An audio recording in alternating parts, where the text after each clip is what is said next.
Tynee Talks. We gonna talk about it right here.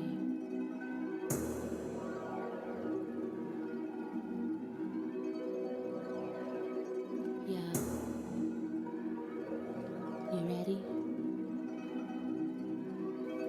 It's Tynee Talks right here. We gonna talk about it right here. We gonna talk about everything you like. I'ma make it real clear. It's Tynee Talks right here. We gonna talk about it right here. I'ma talk about everything you like. I'ma make it real clear. Cause it's Tynee Talks. And I'ma talk about it. Yeah, cause it's Tynee Talks. And I'ma talk about it. About it. About it. About it. Hey.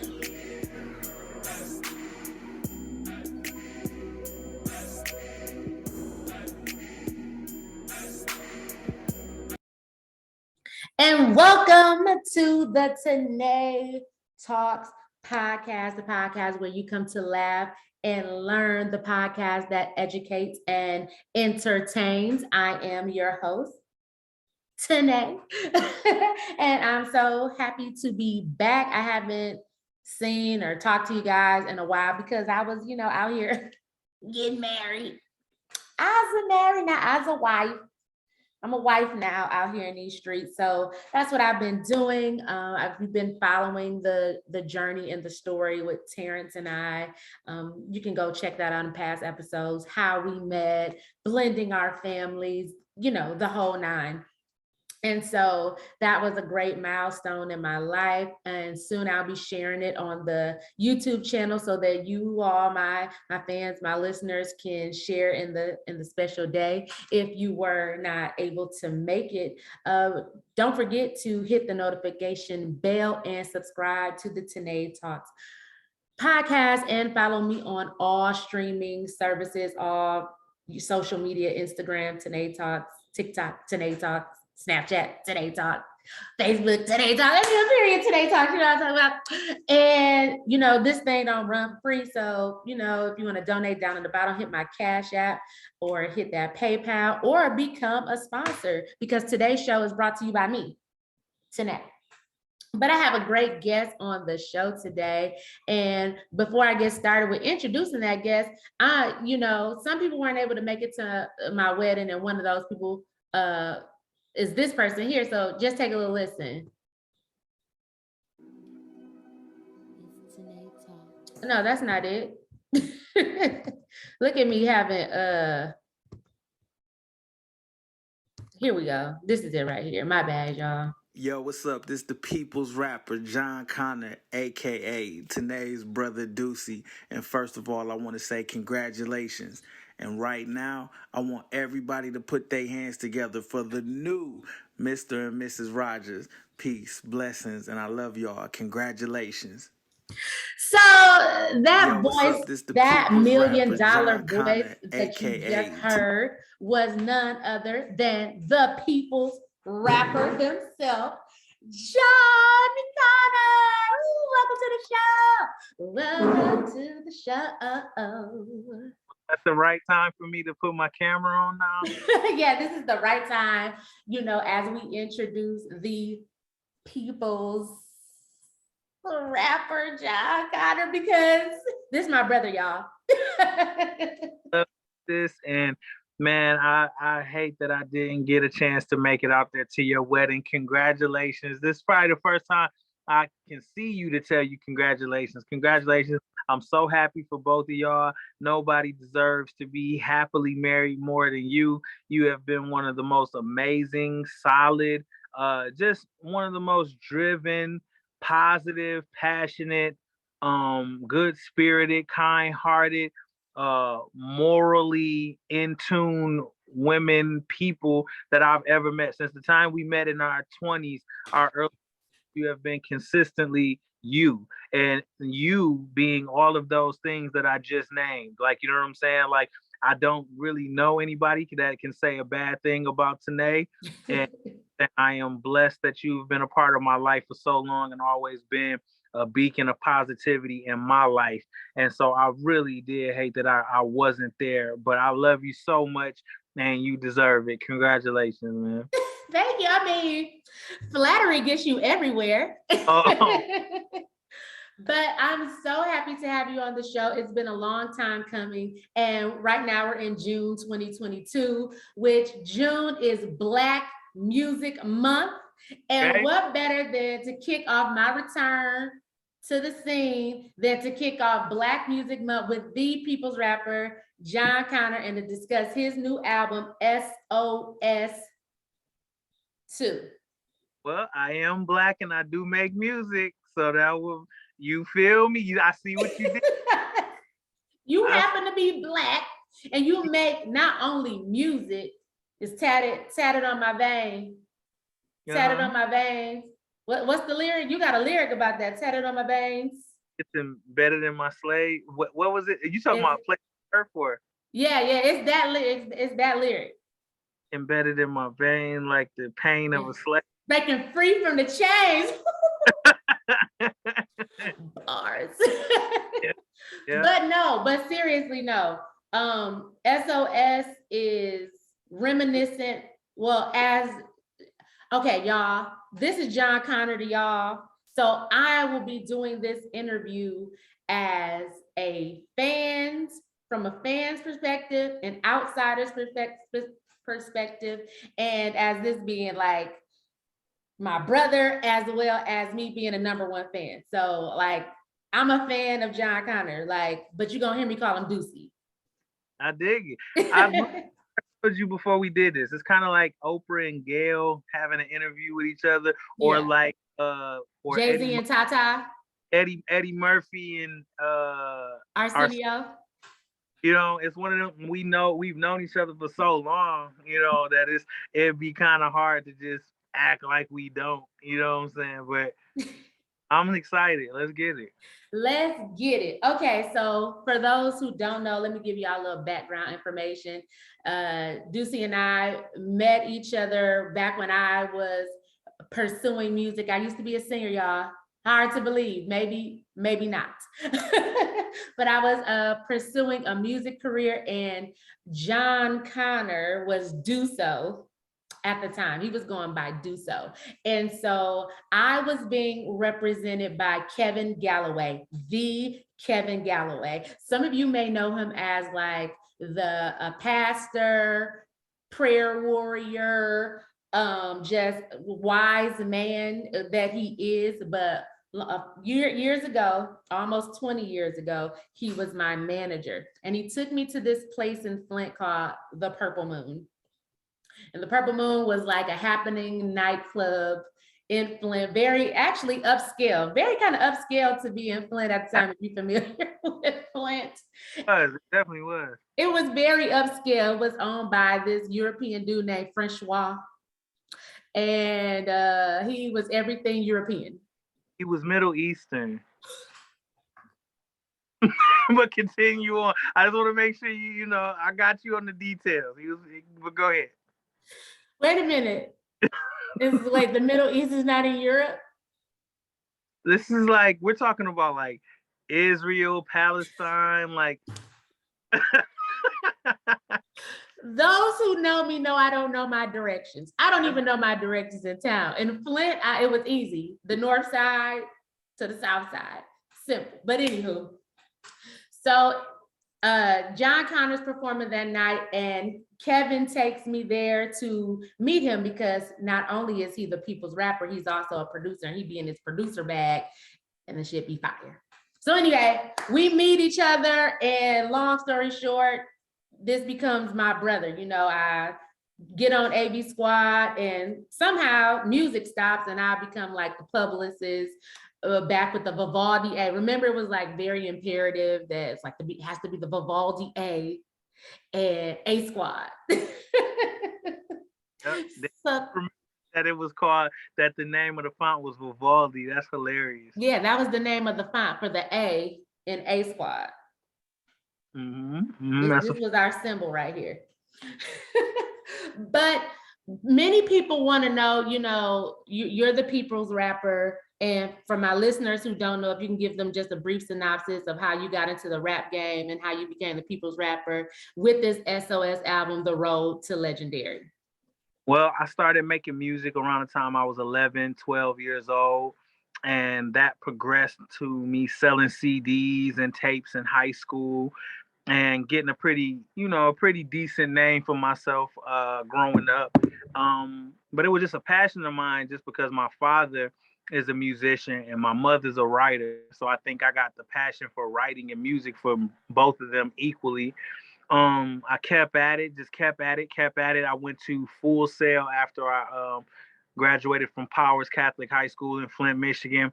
So I just kept doing the music. I just kept doing it because growing up in Flint, Michigan, it wasn't a lot of ways to break into the music industry being from Flint. It wasn't no Sony building or Atlantic or Def Jam buildings in Flint. So for me, it was like I had to get out and go find it. If the music business wasn't gonna find me, I was gonna go find it. So the first place I went was Orlando, Winter Park, Florida, to Full Sail, and that led to me meeting a lot of cool people, a lot of people I'm still friends with today. Shouts to my man K Wills. Shouts to Shout my out to man. Cat Thrills. Yeah, man. So I met them there. I kept going. I had a lot of ups and downs in my journey, a lot of moving out of Flint, moving back, moving out of Flint, moving back. And then I just went hard and started my own record company. That's when I met my former manager, Mateen Cleaves, who played in the NBA. And my man Kendall Freeman, who was at one point the vice president of Maybach Music. So I started All Varsity Music Group with them, after high school and all of that. Started making a name for myself on the underground. Got the attention of Exhibit. Exhibit passed my music to Dr. Dre. Ended up signing and working with Dr. Dre for 5-6 years. Did that.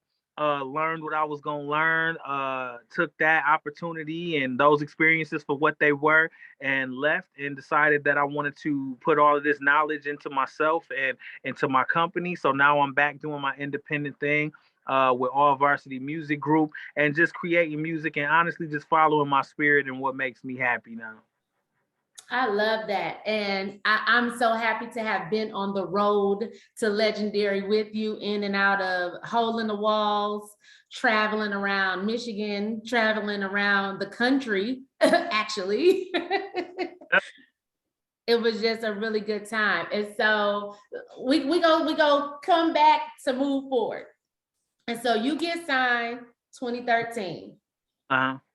And that was kind of at the bubble of people going independent, like people like labels, they screwing us over, whatever. But you decided to sign with a major label. What made you make that decision, even though kind of independent was kind of bubbling, but you're like, let me go sign to a major at that time?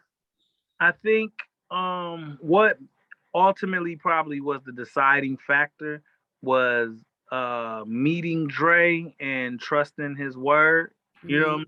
Mm-hmm. It wasn't like I had been in a lot of music business, like I had been in a lot of meetings like with people. And you know what I'm saying? It was like a lot of time people ain't paying attention to you. You could blatantly tell they don't care nothing about you. You know what I'm saying? And I think what the deciding factor was when I met Dre, it was like, okay, it felt cool. It felt like the right thing to do at the time because it was like, okay, he's an artist too. He knows this story and how this goes. And I feel like I trusted him more than I would trust just a regular person in a suit and tie because they don't really understand the struggles of an artist. So I think that probably was the deciding factor at the end of the day. That's what's up. So I'm going to share my screen because I really want to get into the artwork for SOS? SOS 2. Okay. And can you see it on the screen? Sure can. Okay. And this really jumped out to me. I see the palm trees. I see the boxes falling out of like a U-Haul truck. And then I see the truck heading towards Vehicle City, which is Flint, Fly City, Michigan. And it stood out to me because I'm like, whoa, the road to Legendary. Sometimes you got to go back to where it began to get on the road to Legendary. Look at you getting, okay, you feel me, okay. So can you elaborate on that and the artwork shown here? Well, absolutely. I think that you did a wonderful job of interpreting, that cover. And what it means to me, yeah, is that like I went through a lot. Like, when you coming up, you thinking you have an idea of what you feel like success is or what success should be or what money is and what money will bring you. I seen a wise person say one time, money don't buy happiness, but you only realize that once you get money.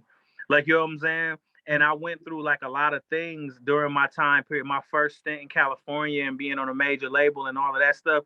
And it was like a lot, everything that I went through wasn't good. Like, you know what I'm saying? That I went through on this road that I'm on. So it was like, yeah, like you said, like having to leave California, leaving a major label. And for this album, the baggage falling out of that U-Haul truck was like, I want to leave anything bad that ever happened to me. I just want to leave it behind. I want to get it off my chest. I want to express myself, but I just want to keep moving forward. And yes, sometimes you got to go back to where it all began so you can move forward, which art imitating life. That's what happened in my life, where it was like, man, like I got to California and a major label and everything I thought I wanted, but then having to leave that and ultimately travel back to where I started from to realize the things that we think are truly important, you have inside of you from the jump. We think it's all this external stuff that really is the things that's going to bring us happiness, when really happiness comes from inside yourself. And sometimes you have to strip yourself of everything so you can get back to that and realize that. So you did an amazing job of interpreting that cover though, because that's exactly what it is that for me, it was getting baggage off of everything that I have been through, and also just literally saying that I had to leave California and go back to Flint, which I never thought that I would have to do. You know what I'm saying? But it's like sometimes that's what's necessary in order for you to go forward. That is so true. Like the artwork really, really grabbed me. And with you being an artist, you know how important the art is to the music. I feel like they go hand in hand. It really conveys the message of a body of work. And I felt that on SOS too, because I called you. And let me stand up because y'all need to see my shirt. I called him. And I'm like, dude, I swing on you. This album's so good. Because it was really on site for me, because looking at that artwork and you going back to where it began, the root of it all. And I can feel the hunger on this SOS 2 project. I could feel the hunger. And for me, like I told you earlier, it took me back to those days when we was at the Lunch Studio in downtown Flint. And the first time you did your cover of I Ain't a Killer But Don't Push Me by, as a salute to Tupac. And we were talking about it, like we'd be in the loft and they'd be like, dun, dun, dun, dun, dun, I ain't a killer, but don't push me. Penitentiary, like the whole nine. Like we would be in there and the whole, like it would take everybody by storm, and they're like, oh my God, this nigga's stopping. And so like soon as I turned on the road to Legendary, and I'm hearing like the prelude, the intro, I love as the people's rapper, you're always putting, a long time ago, you did a song where you had an excerpt from Pimp C, excuse me. Yeah. And Pimp C was like, the reason why rapping ain't doing right because we didn't taking the social commentary out of the music. We got to put the social commentary back into the music. And that's what you do on like all your albums. You put the social commentary back in the albums because you ain't no ignorant ass nigga. Thank you. You are an intelligent man. Thank you. And it is conveyed on what you put out there. So the road to the Legendary gave me that feeling. It gave me that, oh, we in the loft. Oh, yeah. We in the Lunch Studio. Oh, yeah. It's raw. Or you trying to come for somebody's head. Like you want some rapidy ass nigga type shit. You in your Wayne bag, baby. This is like the Carter part 1. So that's what you was on. So what made you get so raw on this road to Legendary? Like you always been raw. You've always been a great lyricist. You produce great music, but I felt something on this project can you explain maybe the feeling that I'm feeling or the feeling that you was feeling that made you create this body of work? Well, I think that my music always is a representation of however I felt at that time. You know what I mean? So whatever you're hearing is like genuine, like it's genuinely how I feel based off of whatever circumstances I'm going through at that particular point in time. So it's like, it is a lot of like aggression and rawness. Because think about that. Like you've known me for the majority of this time. Well, we met when I was like 20 or something like that. We were both 19, about to be 20. So it's like, excuse me, like there's a lot of things that I've been through that, me, my demeanor, like in real life is nothing like my demeanor when I'm on records. I feel like I'm a pretty chill dude. I get passionate when we have our debates, but that's just Aries, that's Aries Aquarius, this is how we get down. But normally I'm just a pretty chill dude. So the way for me to release certain frustrations is through my art, because I try to master myself and master peace just in regular everyday life. So that rawness, that aggression, and that anger, hunger, passion, or whatever is, that's, think about it. When I was signed to a major label, I wasn't allowed to put music out. I love putting music out. So I had to endure not being able to express myself. I had to look at my Instagram and look at my Twitter every day of people with their theories of why I wasn't putting music out. But when you're signed to a label, you kind of got a gag order on you to where you can't really just speak your truth. You know what I'm saying? So it's like you have to just take it. You have to take whatever everybody's saying. You have to, and music is what there's nothing on this planet that I love more than music other than my family, and those that I care about as far as humans. But it's like, think about that. You want to do something, but you're not being allowed to do something. But then you're watching people that were supporting you feel like you let them down. You know what I'm saying? But this is through no fault of your own, but you can't say nothing, and you got to just let it happen, and you got to just endure it. So it's like for 6 years, whatever, it was me just basically, it was having to, you still there? Mhm. Okay, somebody called me, so I didn't know if it messed up the interview. Okay, but just me, and much love to the label I was signed to. Much love to them. Like I don't got no problem. Like I'm at peace with life, but I'm just expressing how I felt at the time. Of You know, course. it was like 6 years of not being able to do what I wanted to do. After you watched it since I was in high school. If I wanted to make a song, I did it. I put it out. You know what I'm saying? If I felt creative or if I felt something, I just put it out. So I wasn't used to having to answer to people or having to have other people have complete control of your destiny.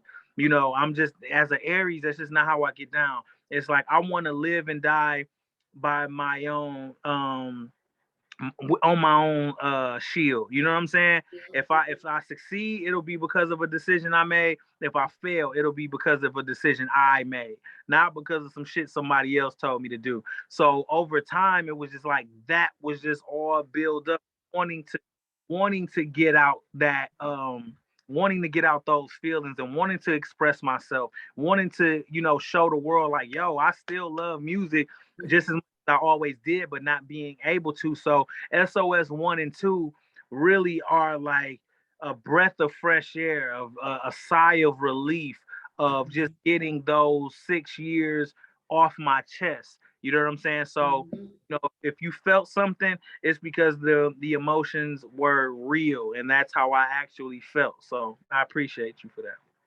Yeah, it was very and I'm pulling up what SOS means. It says SOS is an international code signal of extreme distress. Yep, it sure is. Extreme distress used especially by ships at sea. An urgent appeal for help. A message broadcast to an untraceable person in an emergency. Why SOS?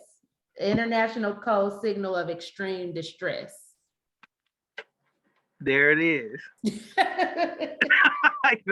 Yes. Yeah. That's how I felt. That's distress. how I felt. When it comes to me, like, sis, I am very literal with my art. if people listen to Jon Connor's music, it's not like you have to do a lot of decoding to figure out what I'm trying to say. Right. I try to communicate with people as direct as humanly possible. You know what I'm saying? Right. So even with the artwork, I tried to make it as clear as possible. Like, you know what I'm saying? I had to leave California. I'm getting baggage out.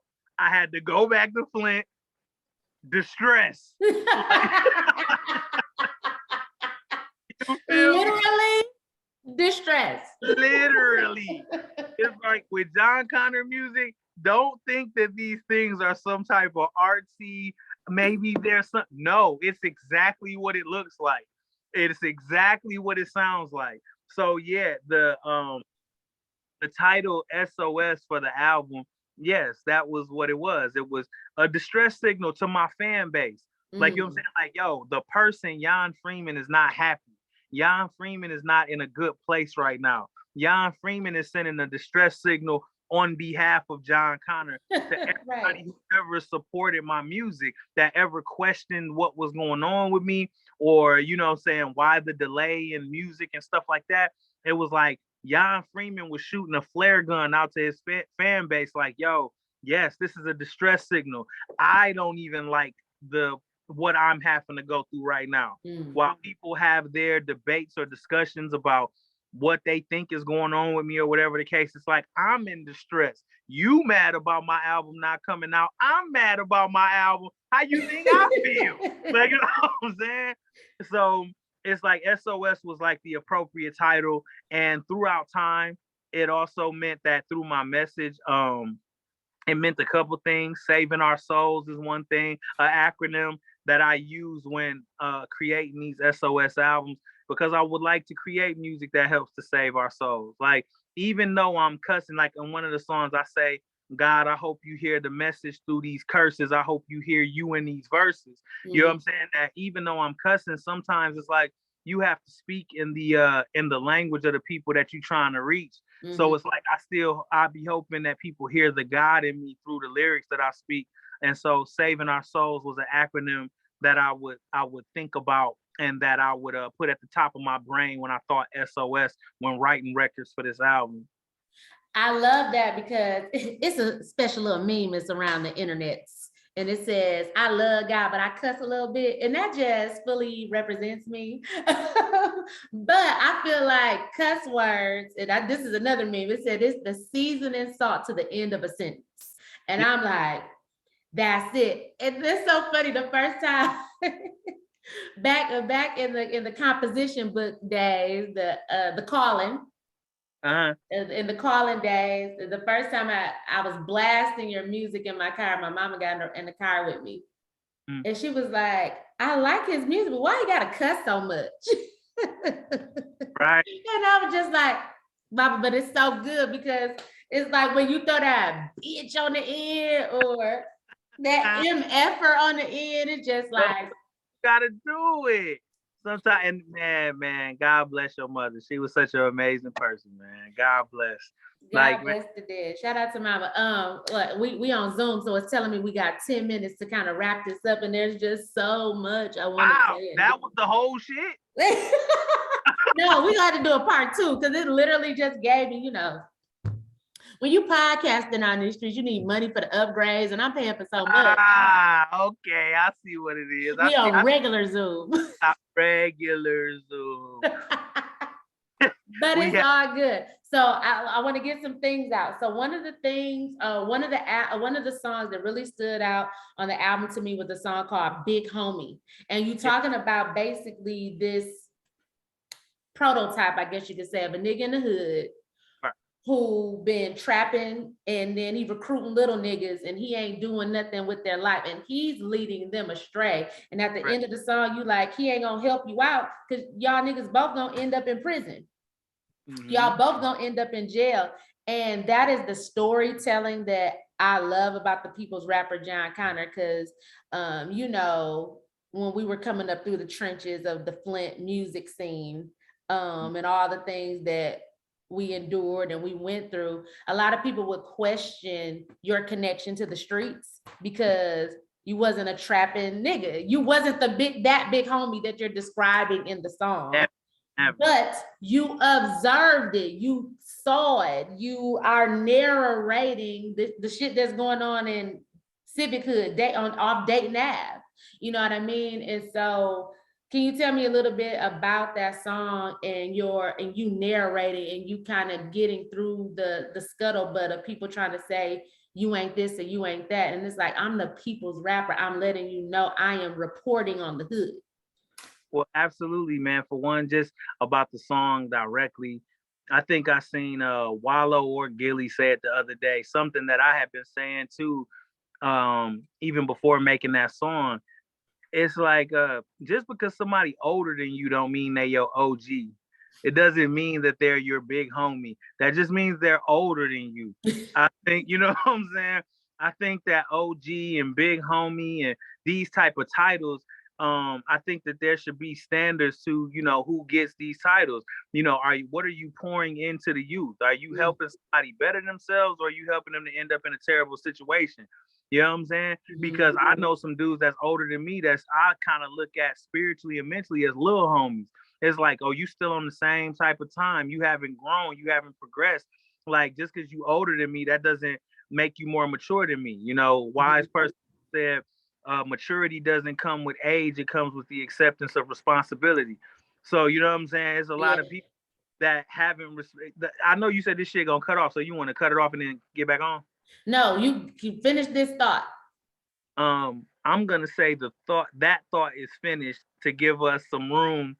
Okay, okay, I get what you're saying. You talk about that these labels give you money, knowing damn well you ain't gonna be able to recoup the advance that they gave you. Can you expound a little bit on that? Well, that is pretty much the hustle of the music business. You know what I'm saying? Like, it's the hustle is to take naive artists that are still learning themselves, so they really don't have that man. When these record companies sign artists, they so young, they're still figuring out how to fully express themselves and their love for music, so they haven't even got to the point where they even understand that the business is just as important. You know what I'm saying? They don't even understand that they should care about the business or points and percentages and publishing. And the structure of the music industry is to take advantage of that, take advantage of what people don't know and use it against them. And by the time they figure it out, it's too late. You already signed into a contract. You already are signed into one of these deals to where it's pretty much getting you for everything that you didn't know. So it's like, I just feel like it's my job. I've always felt like somebody who has wisdom or has knowledge but doesn't inform people, that's a sin. I feel like that's just as bad as lying. Like, you know what I'm saying? If you knowingly go out of your way to not tell somebody something that could help them out, I just feel like there's an evil in that. So it's like with everything that I've been through, I feel like my testimony is to be told and to be shared. So if a younger generation can hear my story and not have to go through some of the things I went through, then that's what I went through it for. You know what I'm saying? I didn't go through it to become some bitter person or become angry or mad. My journey's still going. But if I went through certain potholes or been through certain parts of the journey, and I can tell people, hey, don't go that way, it's potholes that way. Don't go that way, man, it's I don't know, they shooting people that way. Like, now you won't have to go through the danger or endure some of the BS that I went through. And that, to me, that's what life is supposed to be about. We're supposed to be helping each other in this thing. So for me, it's important to put lines like that in my music. So if I could help somebody to not have to endure some of that stuff, man, it was worth it. And lastly, before this cuts off, you talk about success, and you have the guy kind of narrating what success is about, you deliberately doing the thing that you set out to do. So on that note, would you say that you, Jon Connor, the people's rapper, are a success? For me, I still feel like there's so much more I want to do. My goal with making music was always to have a wife and kids. So I don't have those yet. When I have a wife and kids, I can put that word on me. Yes, I'm a success. I think I've done some cool things. I think that I've been successful to a lot of small goals that I've set for myself. But journey is still in progress. You know what I'm saying? So it's like when that whole thing about when the thing about I seen one time Denzel Washington, they asked him what was his best role that he ever played, and his answer was my next one. And I remember Mateen Cleaves used to say that a lot. He used to use that as an example when we was kicking it. Like, that is the perfect example. Don't ever put words like I am successful. We're all striving. I'm striving to be more successful tomorrow than I was today. You know what I mean? Yeah. So for me, I'm still on that quest to being a success. And that's the road to legendary. Give it up for Jon Connor, the people's rapper. This part one, y'all. And we will return for part two. But in true Tynee Talks fashion, this is your time to give your shout outs, Jon. So let us know who you shouting out today. Well, I'm gonna shout you out because we made this happen. Finally. Again, congratulations. But man, just shout out to man, come on, man. Flint, Powers, Central, Southwestern, Northern, St. John Vianney. St. all of the schools back home, just all of the people back home. And man, just shouts out to just everybody that's doing their best daily to be the best that they can be as a human. You know what I'm saying? So love to all of everybody, man. Much love to everybody in the comments below. We'll have the link to the Road to Legendary album available on all streaming platforms. Be sure to subscribe to Jon Connor's YouTube channel. Get his music. If you want to hear some good rapping, some good lyricism, a good storytelling, you want to turn up with your girls, you want to twerk, you want to think about some shit, then SOS 2, The Road to Legendary is the album for you. It's fire, it's dope, it's crazy. It gives you that old feeling back. If you tired all the conformity in the rap game, the ignorance in the rap game, the ridiculous in it, if you tired of that, come on over to The Road to Legendary with Jon. Thank you, sis.